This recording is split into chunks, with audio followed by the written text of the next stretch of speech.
would like to differ with digital election, difference between digital election and digital democracy or a digital governance. Just running an election to choose a government or to choose a process is a logistical usage of technology and the communication system.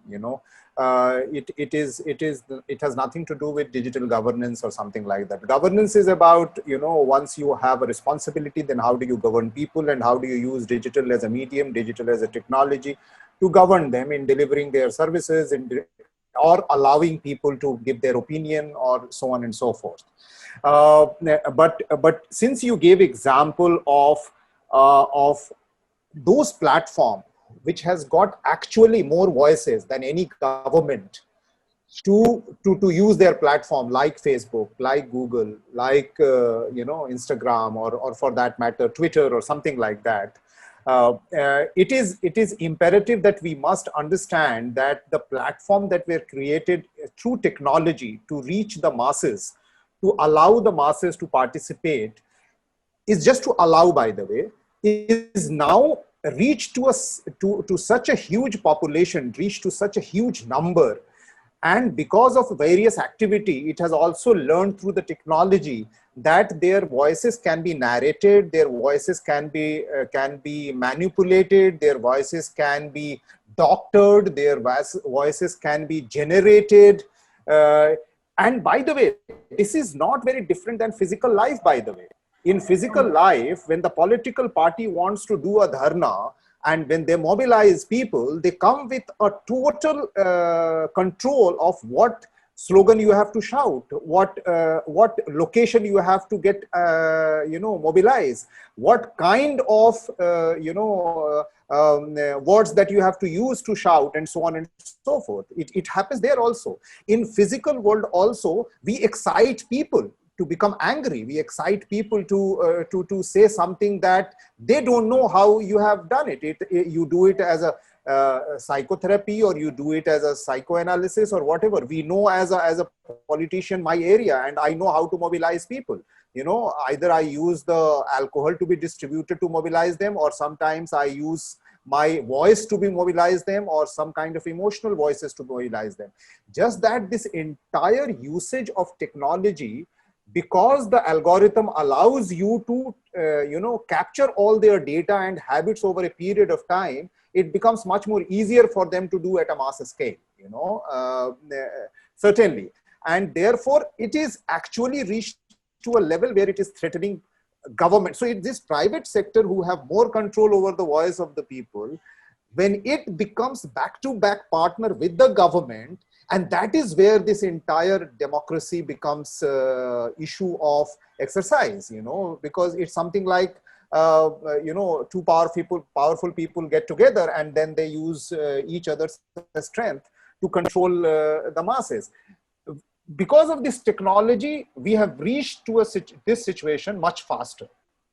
There is no doubt about it. And by the way, I would still see that it's a test of technology at the moment, by the people and by the government and by the leaders, that is it going to be caught by the technology and to be dictated by technology, or now this is the learning phase that you are going to control the technology, to tame the technology in such a way that it allows your independence, it allows your freedom, and it also allows your opinion, and yet do not make it dirty, noisy, or filthy, or so on and so forth. I mean, for example, 10 years before or 5 years before, we were not using 4-letter word on Twitter, or 4-letter word on Facebook or something. Now forget about 4-letter word. We have like pictures of 4-letter word coming on the face of you, and there are people who are justifying that this is actually an expression. It's an expression that must be seen as a freedom of expression. It is for after a long time, maybe we have reached to a point where you say that abusing people is a freedom of expression, or as if that the free abuse, judging what is abuse is a new phenomena to to figure out that whether it is categorized as abuse or not. So I would say that we are certainly passing through a phase, and this is a world phenomena. I'm not even saying Indian phenomena. India might contribute it to do better because of the large population and large adoption of technology. That how do you treat various governance system or mechanism to test it out, that whether it is going to survive the test of technology, or the technology is going to survive the test of democracy, or a test of system that we have invented. Small rebuttal question on that. So, I mean, there appears to be a body of evidence building, and this is a fact that has been brought up in the Senate hearings in the US also, that large platforms are using editorial control, which means editorial control in the favor of X force or X political party or Y, which means that that platform is not democratic anymore, right? So it is giving a boost to a certain kind of ideological or political force, and it is discouraging or hiding another kind of ideological force. What do you say about that? And finally, I mean, none of us here are spokespersons for any of the big tech, but my larger question is, how do we, since we're talking about digital and how do we how will this evolve? Should private corporations be pushed to do more self-regulation? Should courts and parliament be forcing some control down their throat? What happened?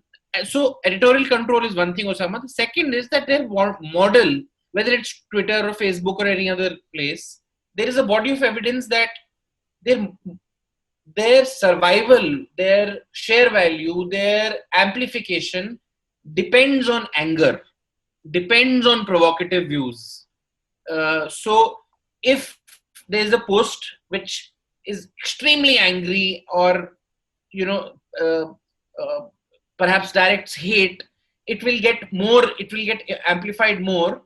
And if I say, today I like so and so song, that will not get as much. And this is something that is built into the model of how the architecture of these technologies. So how do you see, do you think, like you said, that society will somehow become aware and tame these forces? Do you think that perhaps these platforms want to correct, but are struggling because of various reasons? How do you see, or do you see this trend continuing of, like you said, the big tech taking sides with the big political force? Again, taking America's example, it is the Republicans today, it could be the Democrats tomorrow, and that will not make it less bad. So how do you see this playing out, and what do you think is the solution? Listen, just one very simple example. I'm sure all of us are on Twitter and Facebook, and we all post. You must have seen personally yourself that when you post something which is very simple, straightforward, sharing something, you will say that very few people share, okay, or appreciate or something. They must have seen it. Don't undermine the fact that you would have the same number of people who would have seen it. Just post one slightly lambasting or slightly negative thing. You will see same friend of yours, and everybody who has visited will either react more or retweet or something or the other.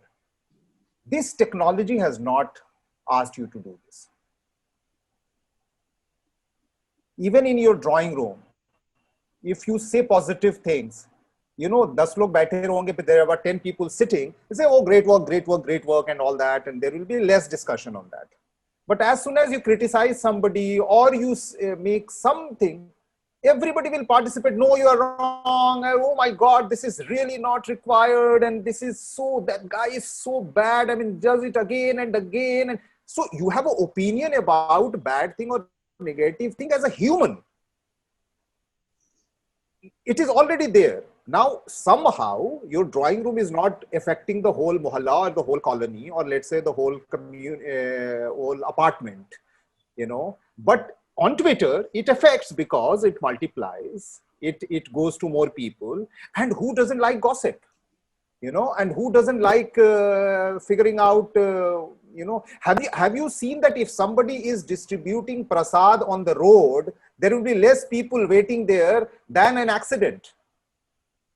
As soon as, and somebody is abusing somebody, more people will stop there, and hardly one or two people will be working to avoid that. Most of the people will be watching. So ultimately, this technology and communication system is actually challenging us. I feel very strongly that it is actually challenging us, and we have not reached to the level of the tip of avoiding it. For example, Ganesh said that he doesn't watch any television. Why he reached to that decision? Now that decision, now Ganesh has reached. He might be more educated and more conscious. It will be reached by everyone. Ultimately, you will see that the same platform, which is become, it's like a rogue state. Why everybody avoided, dealing with Pakistan for some many years in some way? It's a country of people, same people, our neighbors who went from here and all that. Why? Why it was declared rogue state? Because always they used to talk negative, and everybody thought that ki yaar aise thodi chalega, you know. So if Facebook is a real estate of voices and a real estate of participation of opinion and the real estate or a country of voices, then this will be very functional only up to the level. You will see that people will be dropping out if we consciously do not do anything. Ultimately, naturally we will go away from there. Why suddenly I know Amir is already considering dropping out of WhatsApp. Dushyant, you have dropped out. I am now, more and more people I am communicating, they're dropping out of WhatsApp. We work with WhatsApp, by the way, but we are also planning to drop out of it. Although 99.9% of everybody I communicate, they use WhatsApp for positivity and for positive communication. And that's the reason why we are actually taking time to drop out, because, you know, and we also do not read all the messages that come to us. We either delete it or do not forward it. We are conscious.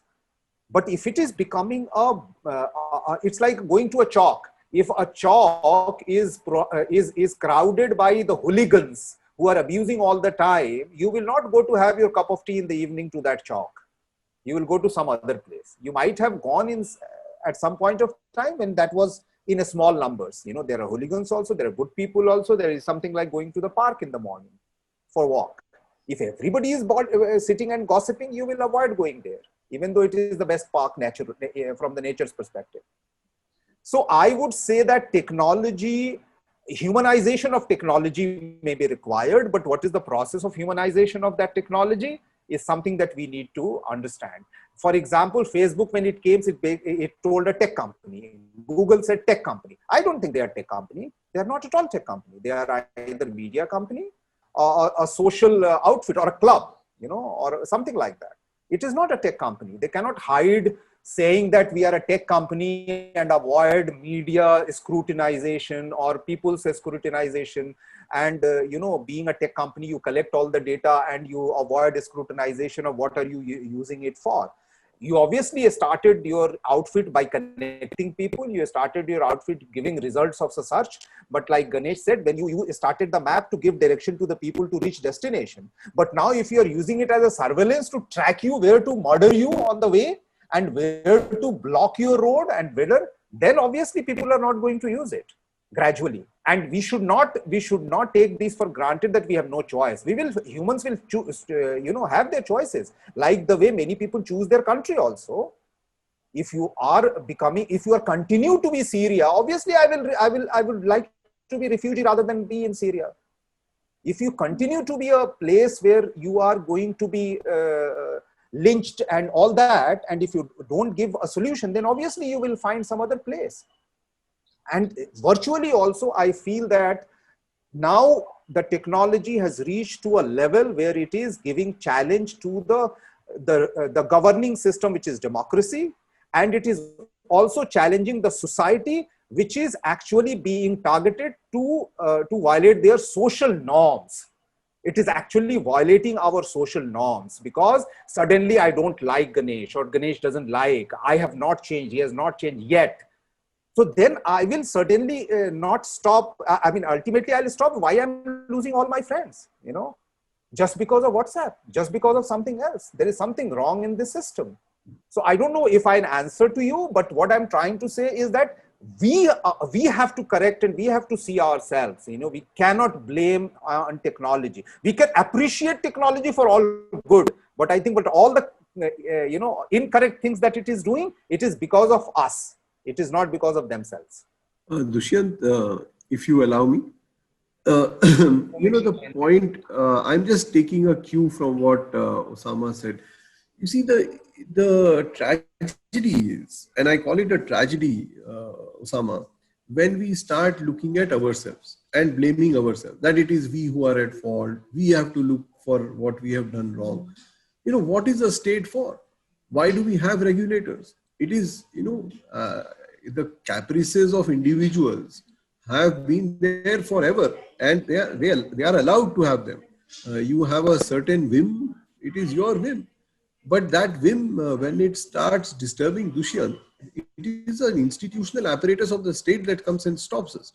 And therefore, if we see this mess that gets created by one Ankhi Das at Facebook, that is not something that you blame me for. That I am going, I have not reacted to Facebook, and I have not, gone away from using Facebook, and I am using whatever language. No, it is the collapse of a state apparatus that has become compromised, that is unable to regulate simple corporate practices. We have the laws. We have a structure. If we don't have them, it takes, as the Prime Minister has shown, it takes half a day to make a new law for anything as basic as farming or labor or citizenship. So if we need a law, it takes us 6 hours to make a law. And if we don't do that, the fault is not mine. I am living my life honorably. I am a moral citizen. I pay my taxes. I work hard. Why should I face this guilt that it is because of me that WhatsApp and Facebook have taken over the world? No, it is because we have a rotten regulatory system that needs to be corrected. Where you don't find corporate sector or any of these tech sectors misusing their powers in most other countries where there is a rule of law, where there is a court system that actually punishes somebody for intruding into somebody else's property or privacy. We have that, and therefore the demand is not from ordinary citizens like you and me. My demand is from the institutional apparatus that is collapsed. The institutional apparatus that has to be ready to tackle new challenges that technology throws up. These are new challenges. And if Facebook is presenting or WhatsApp is using windows available to them, that is a rational use of making more money. They will do that. It is not individual people's fault, nor a large corporate sector's fault. It is the fault of a regulatory system. It is the fault of a political system. And we, at the Digital Empowerment Foundation, where we take up these issues, have the responsibility to highlight this and say that, look, this is how you can plug it using a good change in the legal system. I will just quickly like to not reply, but append to the reply to my point that Amit said, is that I totally agree with you. But the point is that system, which is not taking, we have created that system, which is actually not taking the responsibility of correcting whatever the wrong is going in my society, then again, the responsibility comes to us only to correct even that system. That's actually what I'm trying to say, is that, we chose somebody in democracy, we created institution, it ran very well for some time, it served everybody well.